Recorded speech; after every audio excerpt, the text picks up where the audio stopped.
Hey, how's it going? This is Chuck from LYTE Gaming, and today we're going to be reviewing the LYTE Horizon PC. This is one of my personal favorite computers that we've offered. So in terms of specs, it's got a Ryzen 7 2700 CPU with a AMD stock cooler, 16 gigs of DDR4 RAM at 3200 megahertz. For a graphics card, we got this nice little Asus GTX 1070 8 gig on a B450 motherboard. Comes with a 256 gig SSD and a 1 terabyte hard drive. The case that is listed on the website is the GameDeus Talos M1A. This particular customer called and upgraded their case to a GameDeus M2 Elite. So it's pretty much the same exact functions, but instead of the glass piece in the front, it's just a mesh front. So identical I/O ports on the top, pretty much same case features. The other one's got the same sort of PSU shroud and everything. And if you see a case on our website, like in the custom tab that you want to swap out to a pre-built that you bought, you can do that. Just give us a call with your order number and we'll swap it around for you. Some of them will be just a one-to-one swap, but some may have like a little additional cost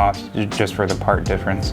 In terms of FPS numbers, I was able to get between 145 to 190 FPS on Fortnite, and I had far view distance, shadows off, textures high, so it's kind of like a mix of kind of keeping it turned down a little bit but not sacrificing the actual gameplay. And then on Valorant, I was able to get 150 to 190 on high settings with lumen distortion off and cast shadows on. Later on in the match, I kept pretty much the same settings, but I turned everything down to medium instead of high, and I got between like 170 to like 210-ish. On Modern Warfare, it was between about 90 to 110, give or take, on pretty much like a mix of normal and high settings. On Battlefield 5, I got between 75 and 95 FPS roughly on medium settings, and it can kind of depend a little bit on the map, how many players are on it, how many vehicles are on it, where you're at in the map, if like something's crumbling, you know, there's a lot of factors that go into the FPS on Battlefield, but that was about the rough FPS I was able to get. And then last but not least, I got between 140 and 200 on the preset of high playing Counter-Strike. There's obviously more to squeeze out of that if you wanted to do more of a competitive type preset, like low settings, 4:3 aspect ratio, that sort of thing, but the game looked great and it ran great, so I wasn't complaining.